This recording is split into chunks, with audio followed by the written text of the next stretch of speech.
Hello and welcome to the Hard Questions. I'm Solomon Serwanja. In this episode, I host the chairman of board, the Uganda Investments Authority. He's also a public policy expert. Morrison Rwakakamba, thank you so much for joining us. Thank you, Solomon. Always a pleasure. Always good to have you on the show. Morrison, let's talk about investment, where you've been spending a lot of your time now looking at attracting investments and growing the economy on a large. And speaking of the economy, the economy has been hit hard, as you know, after the COVID-19 pandemic. We're currently struggling with inflation. We're struggling as a country. Revenue collection, UIA hasn't hit its targets as yet. Generally, things are not easy. I first of all wanted to get your overall thoughts around the economy and how can we resuscitate it. Let's start there. Yeah, of course, as you know, globally, all economies, because of COVID-19, did have a lot of what we'd call headwinds. Because for the case of Uganda, in 2019, just before COVID, the economy was growing at 6.4%, one of the highest globally. If you will. But in 2021, we dipped to 2.2%. But the projection now is that the economy is going to grow at 3.3%. So meaning that we are starting, this recovery curve to ensure that we get back to growing to 6%, 8% by 2025. So I think there is resilience in the economy in spite of what has been going on. And when the lockdown stopped, Ugandans got back into the game of working, got back into what you'd call the hustle, and we believe that we are going to sustain this. Yeah, I hope we do, because world over, many of the people who are trying to manage inflation, the central banks have increased the CBR, and therefore the commercial banks have reacted as well. And the cost of money is a bit expensive, which has affected the private sector.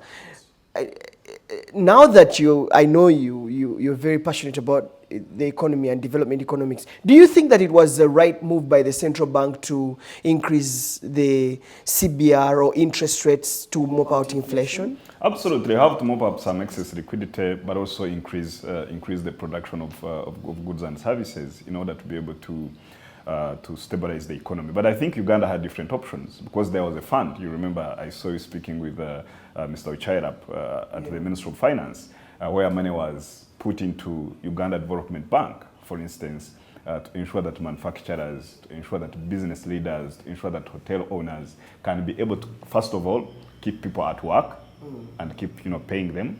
But also to be able to continue, the manufacturing, and the jobs going on. So, and the central bank in Uganda has actually maintained the CBR. So, I think in a way Uganda has managed the process very well, and I think the policy of the president during COVID, where he insisted that factories remain working as long as the people can stay within the perimeter of the factories, really helped a lot, because it meant that these factories and industries repurposed those that were, for instance, producing liquor, repurposed into producing sanitizers.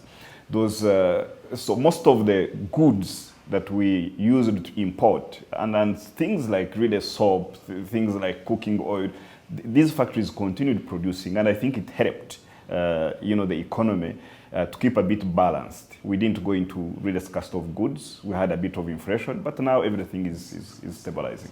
I don't know if I should be as optimistic as you are, but hopefully things stabilize. And one of the things that government is looking at is increasing foreign direct investments in this country, which is the docket that you are in as chairman board for the Uganda Investments Authority. When you came into office, one of the things that you swore to do is to increase foreign direct investment in this country. How are you progressing with that? Well, I think since we came into office, we have seen exponential growth. They are the big deals that have happened in this country since the country was created. If you're talking about the final investment decision of over 10 billion United States dollars for oil and gas, that is huge. Last week, the president of the Republic of Uganda, General Museveni, was in the United States, and still within the sector of oil and gas and greening that ecosystem. He signed a deal of 4.5 billion United States dollars. Those are some of the headline investments that have never happened since the creation of this country. But if you are to look at also the inflows that have been coming in, you realize that there is Uganda within the framework of East Africa has been receiving the highest foreign direct investment, from China, from the Netherlands, from the UK, from Belgium, from Kenya, and from Mauritius. Those are the top countries where we're getting investors in this country. And when we are looking at the numbers in terms of the factories that are happening, I may take, especially the young people watching, that in 1986, Uganda had only 80 factories. As we speak now, we are at 4,900 factories operational. And that number is going to double because we are licensing a lot more. And most of now these factories are still doing feasibility studies, others are doing master plans, others are already constructing. So we do believe that in the coming years, we are going to go over 10,000 factories. And as you know, the groundwork has been laid in order to make this country much more prosperous and integrated border to border. That's why the president and the cabinet gave a directive that we must create 25 industrial parks across the country.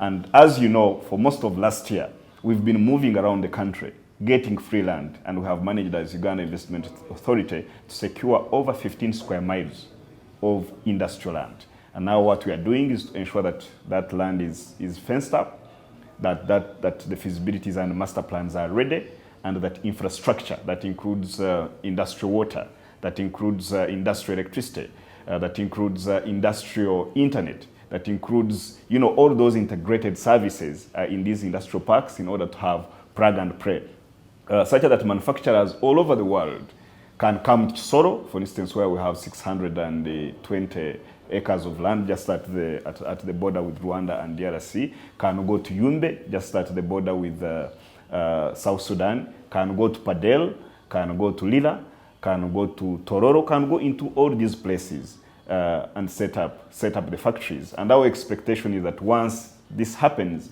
we are going to have over 3.5 million direct jobs. And if you have those direct jobs, you do by a factor of 7, which means that you're going to get many more indirect jobs that are associated. So in spite of the challenges that we have, I think what we have managed to do is to set up the country for greater success in the coming years. Wow. Wow, those are some really interesting numbers. And I've seen you moving around with the Minister for Investment, Evelyn Anite, and President Yoweri Museveni opening up factories. And part of me is excited because that is good for this country. The other part of me is like, how are the young people or the Uganda's labor force incorporated into these factories and working in these factories? But we'll get there. Let's talk about, what do you think has been the reason behind this heavy investment, people coming into the country? I know that you've put up incentives. Yeah. Are these working? Like, the tax holidays. I know that you give people land. You give them all these incentives that you're trying to attract the foreign investors to come and invest into the country. That policy of incentives has also been equally criticized as not sustainable, and the country is also losing in the process. Has it worked, the incentives policy that Uganda has? Yes, absolutely, and I think there are reviews and reforms over the years. But to get back to your question, what is it that is attracting all these investments in this country? Number one issue for any investor is security and stability. That's really number one, because if you are trying to put your money somewhere, you want to be sure that you are going to recoup the return on your investment, in an environment that is predictable. So I think because Uganda is really secure, border to border, and interconnected, investors believe that their investment, is safe and secure. That's the number one incentive. So stability and security. And when the president is meeting investors and all these investment conferences that we've been having, that's the number one issue that the investors have to first tick that box. So that's really the number one incentive. Then, of course, there are other incentives that are integrated within the investment called ACT. But they are not, they're not like carte blanche, like, you just access them. You must have, there is a certain threshold and requirement. So even when people talk about 10-year tax holiday, it's not just given. You must, no, you must have demonstrated that you have put an investment of, for instance, $10 million. Okay? You must demonstrate that. Number two, you must demonstrate that you are employing 70% Ugandans.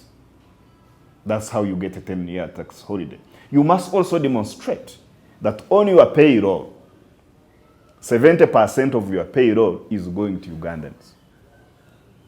That's how you access the 10-year tax holiday. So even when Ugandans say, these companies come here, they are employing their own people, not at all. Because if they do that, we try to solve that through the incentive structure. It means they cannot access. Number two, one of the incentives also is that if you set up a factory, Solomon, and you're training young people on the job, when you're filing your tax returns, that money is deductible.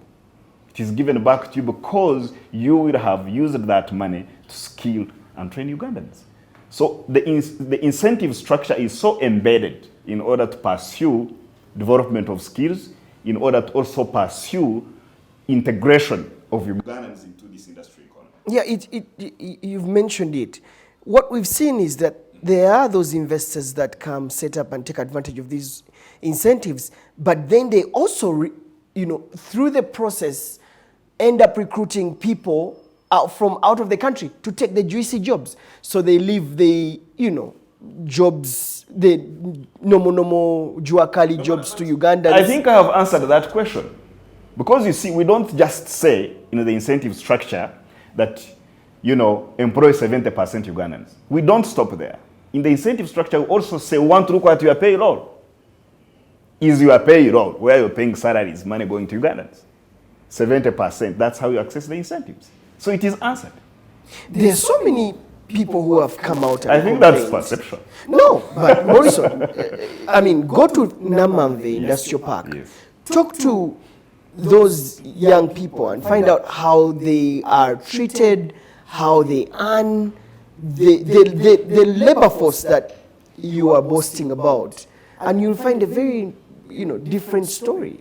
Yeah, in all circumstances, there are some factories where you go and you find it's actually 100% Ugandans, all the jobs. There are some factories where you go and you find 15% people who are foreigners and who are sometimes expats. But the fact that we say that 70% of your payroll for you to access our incentives has to go to Ugandans, to achieve that, it's really verifiable, and we definitely continue as Uganda Investment Authority to attract, investments that really offer, good and meaningful jobs for young people. But we also know that we work. You've talked about meaningful jobs. Yes, we work with, for instance, Ministry of Gender and Labor to ensure that rights of workers, to ensure that treatment of workers across all sectors, really, that they are respected. For instance, if you work in a steel factory, if you work in a cement factory, it is very important that workers have safety, put on safety gear to ensure that they are safe.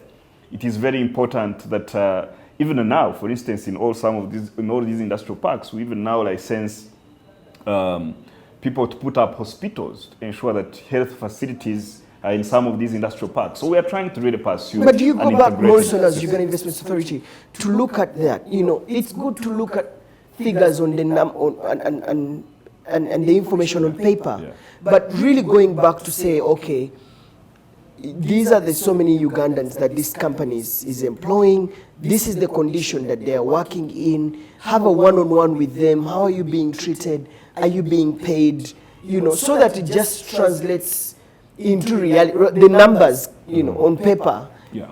versus the reality on the ground? We actually do, because remember that these factories are, mostly within our industrial parks. We interact not just with the investors, but with the workers. There could be some few that complain, but there are many others that are really happy, and we try to continue to work as entire government with the Ministry of Labour and others to ensure that the working conditions for young people are really okay. That one we do. I would love you to take and by the way, tour and we go together and we absolutely do that assessment. Absolutely. And every other year we even meet now with the investors to even get their feedback on taxation, feedback on the prevailing environment, feedback on all the other issues they want. So every other year we are now going to start producing what we call the State of Investment Report.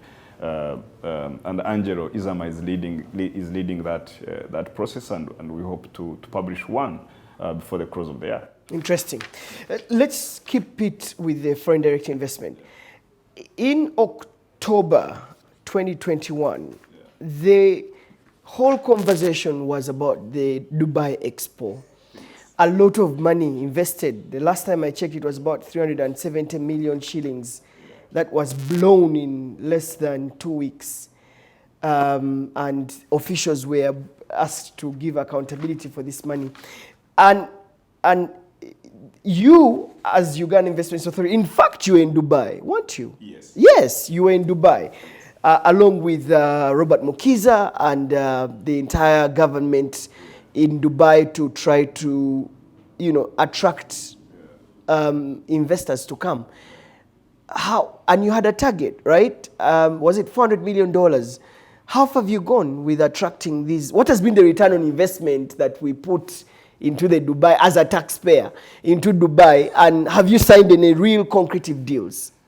Yeah, we actually did sign a number of deals through memorandum of understanding and letters of intent for investment into the country.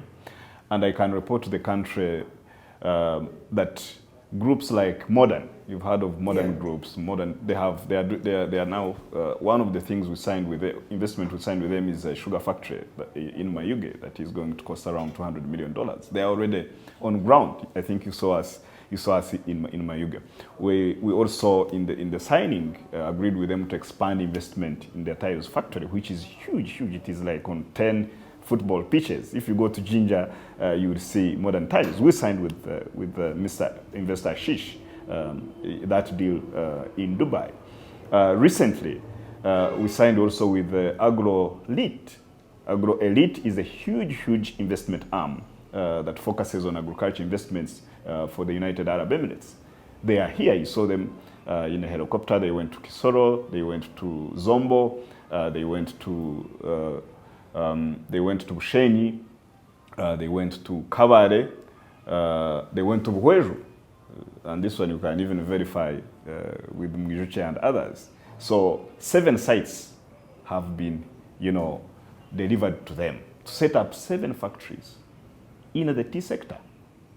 They have already finished, inspecting the sites. They have even finished the master plans, and we believe that before June next year, some of these factories are going to be commissioned. There are some other people who we signed with for minerals who are interested in gold. They are already on ground discussing with the ministry responsible for minerals and getting all those maps for Karamoja and other places. So it's really a work in progress. I believe we achieved the target, and I think the next expo is going to be in Japan. And I think Uganda should start preparing early and mobilizing to ensure that we put up a good show. So you think that you achieved your target? Absolutely. Okay. Wow. Interesting. The last time I checked, it was what about $650 million, and you were looking at about 79 bankable projects. Yes. And it is a rolling. These bankable projects, we continue marketing them really across the world. And we discuss, because you see, out of, let's say, 40 investors you hold discussions with, even if you get, out of 40, you get 10 to put actual investments in this business we are in is huge success. So not every investor, most of these investment meetings you see, those are leads. But you know, not all of them materialize. Absolutely not at all. Realistically, not at all. Yeah. But you continue discussion, you continue marketing, then you create smaller task teams to hammer out the details of actual investments. Because remember, these are business people, highly rational. Wherever they put their money, they want a return. So they don't do things emotionally, but rationally. So you have to go through the processes. Let's talk about local investors who have complained that Uganda Investment Authority is giving preferential treatment to international investors or foreign investors rather than empowering and concentrating and supporting local investors in this country. Morrison, do you feel, as Uganda Investment Authority, that the same support that you give to the foreign investors is the same support that you give to the domestic investors? Yeah, I believe so, and I have to report to the country that even now at Uganda Investment Authority, we have created a domestic investors, division that is laser focused on targeting, on facilitating, on hand-holding local investors in order to grow big and grow their businesses. So certainly we are doing that. But also number two, if you look at the total investments, across the country, especially in the industrialization and manufacturing, it's only 49% is foreign, but 48% is domestic. That's correct. But also number two, Solomon, you have to know that, let's take an example of Namanga. One of the incentives we give is really free land to investors in Namanga. 60% of land allocatees in Namanga Industrial Park are Ugandans. And that should come out really clearly. Okay? That's very important. But also, recently, because of COVID and the cabinet policy, because many Ugandans say we can't have access to credit and finish our projects. So cabinet sat and guided UIA to help these local investors. And we say, we allocate you free land in Namanga. If you build the wall and if let's say your project was $1 million or 500,000 United States dollars. So if you have at least completed 30%, you have backfilled, you have put a wall fence, you have started we allow you to mortgage this government land as long as you prove to us that you have at least achieved 30% of what you promised to do, and that 30% is determined by the chief government valuer. Okay? For a foreign investor, you have to prove that you have invested 60% of what you promised to achieve in order for us to allow you to mortgage that land and go and complete your factory and bring in the machinery. That's very important. Number 4, most of the Ugandans are into the sector of agricultural value addition. And we agreed within the rubric of government and Uganda Investment Authority that all equipment, agricultural-related equipment, is tax-free, zero-rated. So, most of these business people and investors don't talk so much. There are Ugandans there, but who are harnessing this investment regime in order to succeed, and we're supporting them. So you think that you're supporting them, really? The reason why I'm saying is, because when you're supporting domestic investors, you must create a linkage between foreign investors and domestic investors. Have you provided that linkage as Uganda Investors Authority? Because what we then will see is that the foreign investors will come, do the production, find their market, they grow, and then repatriate. No, right? So the linkage between the local investors and the foreign investors is important and critical. Absolutely. So that is why we are improving that. Now we are at 4%, according to the State of Investment report that I just talked about, where we have what you call private partnerships. You know, where you have joint venture. These are joint venture investments between the foreign investors and the Uganda investors. We're at 4%. Some 5 years back, it was at 1%. So I think the foreigners and Ugandans are beginning to build trust and co-invest. And it is something that we facilitate in our investment promotion and business division at Uganda. At Uganda Investment. Requirement. Yes. No. It's because you see, when you make it a requirement, again, that would be policy reversal. Because you see, let me finish this point. And I think Uganda, because you see, these are not emotional issues.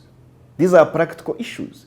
If you are looking for investors from China, if you are looking for investors from Japan, if you are looking for investors from the United States to bring capital into the country, remember, South Africa is also looking at the same investors.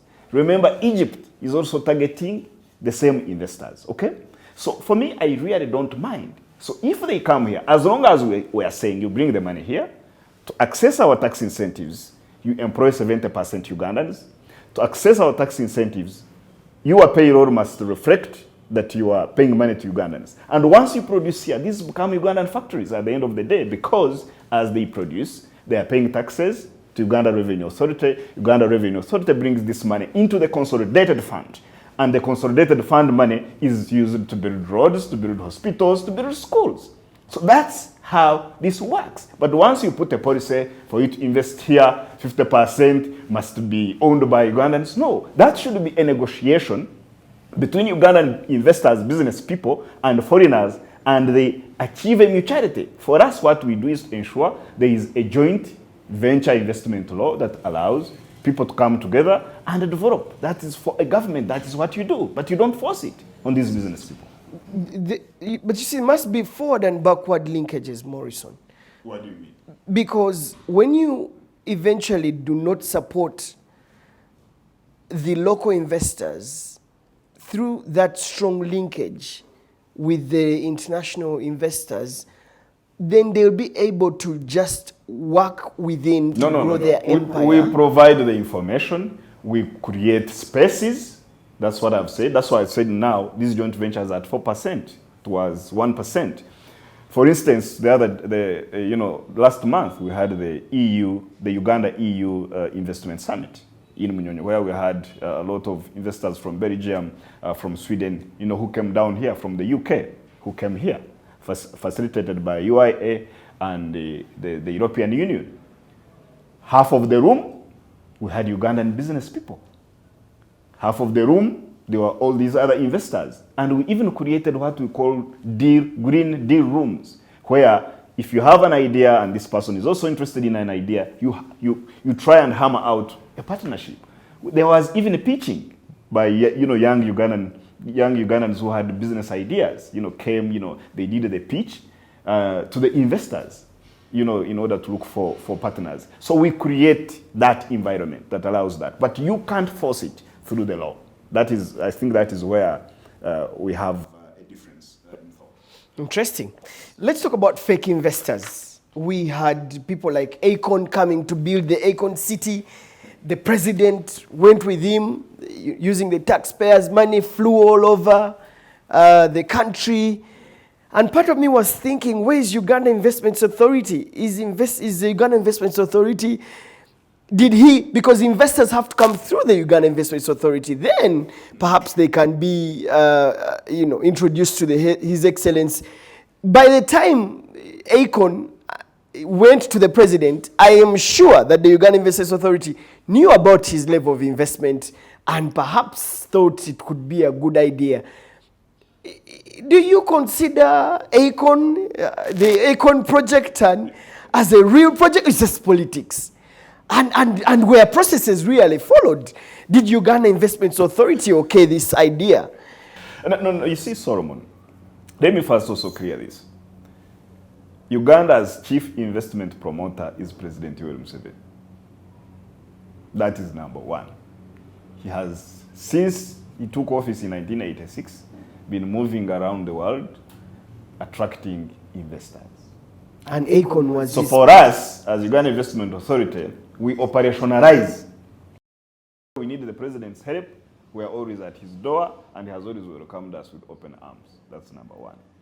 Number two, I also told you that when all these investors fly in and come in the country, okay, some are doing exploration. They are still prospectives until when they come on the ground, okay?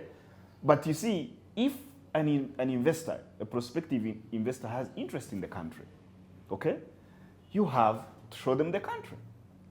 Is ACON's futuristic city going to be a reality? Yes and no. But for us, what we do is to show ACON, this is the country. If you need land to be able to do this futuristic city that is going to be innovative and create jobs, this is the space. What support do you need? And I have told you that out of 40 perspectives, if we get 10 that get actualized, it is very good for the country. But Uganda Investments Authority should have done some background check. ACON promised other governments everywhere that he would build another futuristic city. He came here, he was with the head of state in State House in Entebbe. They called in the Uganda Investments Authority, and he went out of the country all over, and he flew out. Has he come back to the Investments Authority? For me, the issue is, if you look at the profile of ACON, certainly he has some money. But has he come back to you since he left? You see, he has some money. And because perhaps his futuristic city didn't work in Ghana, it doesn't mean to not work in Uganda. What makes you so optimistic? I am a natural optimist. And if he has some money, even if he doesn't do that, when he comes here with his delegation, they are sleeping in hotels. They are eating Ugandan food. And because of his profile and his tweeting about Uganda, Amos Wekesa and others who are running the tourist industry can have, there are always all these connections that we have to look at. And maybe some of his friends or himself, he can say, maybe before I do this, futuristic city, I can build a hotel or do some other business in Uganda. So we are always trying to get these people to put attention on this country, that it is possible. So do you consider ACON a fake investor? Not at all. I consider him a prospective investor. Are you optimistic that he will invest? We get quite a number of investors, high net worth people, mid-draw, people who are not high net worth but with substantial amounts of money. And like I mentioned, we see some of the prospectives, like 40% of the prospectives, if you will, get actualized. And we believe compared to other countries, we're actually on a high road. All right. Morrison, I don't know if I'm optimistic about ACON City and all that. I think that the president was duped, by the way. To say the least, he was duped into this, and I can tell you. That's a matter of opinion. But let's proceed. Yeah, I mean, because at least the same was done in Ghana. Everything came out. We are now going into 2023, and we haven't really gotten anything. I don't know if he has come back to the Uganda Investments Authority to say, hey, I am ready to come. Let's talk about the issue of investment. I mean, we've attracted investors. We are supporting also local investors, like you're saying. But let's look at the capital development, human resource development in this country. I'll give you a classic example. The oil and gas pipeline. We're going to be investing a lot of money, $10 billion in this economy. And whilst we also knew about the oil and gas sector, we did not prepare our labor force very well. We did not have, for example, certified welders to weld the pipeline. And so we really struggled, and we have so far, I think, about 2,000 welders who have gone through certification rapidly, but the market is even bigger. The demand is even bigger for welders. So what are we going to see? We're going to see, and the oil and gas industry doesn't play around. It's either tick or nothing. So we're going to see Uganda importing very many welders, certified welders, from the global oil human capital markets. They'll come into the country, and take up the jobs that Ugandans would have had. We are attracting investors to invest in technology, invest in all this, invest in all this. And whilst UIA says that you're going to have to employ 70%, but you look at the number, the employment of the 70% goes into a lot of casual laboring. So haven't we missed the opportunity of preparing our labor force very well through training and investing in real TVET schooling and skilling and real technical work, so that by the time people set up these factories, we know people who can do 3D welding. We have people who can do state-of-the-art plumbing, finishing, that kind of producing a strong workforce that can be converted into great employment within, these investors that you're bringing. I think that's a fair point. And specifically for oil and gas, I think the Ministry of Education did quite some preparatory work, if you will. We are rushing. We rushed through this. You know about the school called Chigumba? I know, but when do you know? Are you aware of what they teach? I am. What do they They, teach? in fact, are working with one of the American Accrediting Society to come and offer certification. Yes, and as you know, broadly there has been increased investment into the TVET schools, or what we call technical schools. Are we there yet? Perhaps not. So I agree that there has to be more investment into the TVET system, but also even in the informal TVET training in these garages in Katwe, if there are people that can be engineered to focus on some of these things, then they can be, assessed quickly, given some extra training quickly, and be credentialed. So I think that is something that is work in progress. But overall, Solomon, what investors are reporting back to us is that even with the headwinds in our education system, they find our young people trainable. That once they get into the system, their ability to catch up, is quite high. So Uganda's young people, they find them trainable, even when they have never worked, for instance, in an apparel industry, they have never worked in a batteries factory, they have never worked in a solar panels, factory. Once they get there, the information we are getting is that, they are trainable. Their trainability index is quite high. Okay, hopefully we can, but government too needs to up its game in terms of training these young people. You always talk to me about the Asian tigers, how they have grown their economies. It's through... because you see, it's a no-brainer to even be debating this, because the country's most important resource is its people. Resource, yeah. It's the human resource. And what we are seeing, Morrison, is how we are losing our labor force. Every time I'm at the airport, I see these young girls going out to seek for jobs. So part of me thinks has government failed to produce job opportunities for these young people? Has government failed to actually train these young people to take up the job opportunities? Why are we seeing a massive exodus of young girls and boys leaving Uganda to go to the UAE? In fact, I checked with the Civil Aviation Authority. Just this year alone, we had 64,000 young people who left this country to go to the United Arab Emirates to do work. Many of them come back when, they are telling tales of really terrible stories. And aren't we losing the opportunity of harnessing our young energies and reinvesting that back into our economies to grow our economy? I think the first thing when it comes to UAE is that we must have really clear policy on labor externalization. And I think the Minister of Labor, who was in UAE and all these other places, there was so much debate around it. And I hope that the ministry is working on a proper policy, proper framework on labor externalization. That's number one.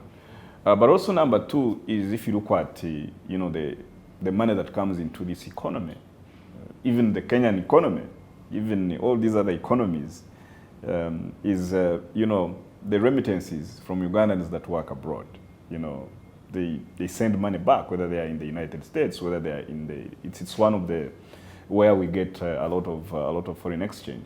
So labor externalization in itself, you know, is not necessarily a bad thing, and that this is why we are fighting to ensure that we have, for instance, an integrated East African community, you know, where, you know, you can work and sell your services or sell your goods and products, you know, beyond the borders. So I think that's extremely important. But like I mentioned, what we are doing is to set up the country for, you know, for the future, for now and the future. And this is why I told you that we are looking at almost 3.5 million jobs if all these 25 industrial parks, you know, the infrastructure, you know, is finished and they are filled up with factories, because we are looking at 500 factories in each of these industrial parks. And honestly, wealth creation and jobs is not really in government. It has to be in businesses. It has to be in industries. It has to be in small, medium, and big big businesses. So that's why we have to struggle, all of us, to create an enabling environment to market the country, to ensure that small businesses survive. That is where the future is. Wow. Yeah. Morrison Rwakakamba, thank you for speaking to us. Always a pleasure. All right. Everyone. I wish you all the best. Thank you. With Uganda Investments Authority, and I know you're doing a good job. Thank you. Thank you. All right. And Merry Christmas. Thank you. Yeah, thank I've been speaking to the Chairman Board, Uganda Investments Authority, Morrison Rwakakamba. This is the Hard Questions.